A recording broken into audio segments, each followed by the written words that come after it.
ഒഡീഷയിൽ ക്രിസ്ത്യാനികൾക്ക് നേരെ ഗോസംരക്ഷകരുടെ ക്രൂര ആക്രമണം. ഒഡീഷയിലെ സുന്ദർഗഡ് ജില്ലയിലെ തെലാനാദിഹി ഗ്രാമത്തിൽ നിന്നുള്ള ജോഹാൻ സോറൻ, സഹോദരൻ ഫിലിപ്പ് സോറൻ എന്നിവരാണ് ആക്രമണം നേരിട്ടത്. ജോഹാന്റെ ഭാര്യയുടെ വൈദ്യചികിത്സ ഉൾപ്പെടെയുള്ള അടിയന്തര സാമ്പത്തിക ആവശ്യങ്ങൾക്കായി സഹോദരന്മാർ തങ്ങളുടെ കന്നുകാലികളെ അയൽവാസിയായ കോഡോമൽ ഗ്രാമത്തിലെ കന്നുകാലി വ്യാപാരിക്ക് 40,000 രൂപയ്ക്ക് വിറ്റ് തിരിച്ചു വരുമ്പോഴായിരുന്നു കന്നുകാലികളെ കടത്തിയെന്ന വ്യാജേന 16ഓളം പേരടങ്ങുന്ന സംഘം വടികളുമായി എത്തി ഇവരെ ആക്രമിച്ചത്. ഇരുവരും രക്തം വാർന്ന് ബോധരഹിതരാകുന്നതുവരെ ചവിട്ടുകയും അടിക്കുകയും ചെയ്തു.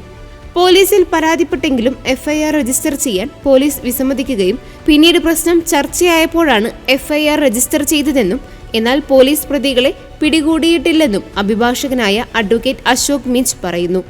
ഗുരുതരമായ പരിക്കുകളോടെ ഇരുവരും ഇപ്പോഴും ആശുപത്രിയിൽ ചികിത്സയിലാണ്. ജോഹാന്റെ വാരിയലുകൾക്ക് 1ലധികം പൊട്ടലുകളും ഫിലിപ്പിന്റെ കൈക്ക് ഒടിവുമുണ്ട്. കേസിലെ കോടതി നടപടികൾ ഇതുവരെ ആരംഭിച്ചിട്ടില്ല.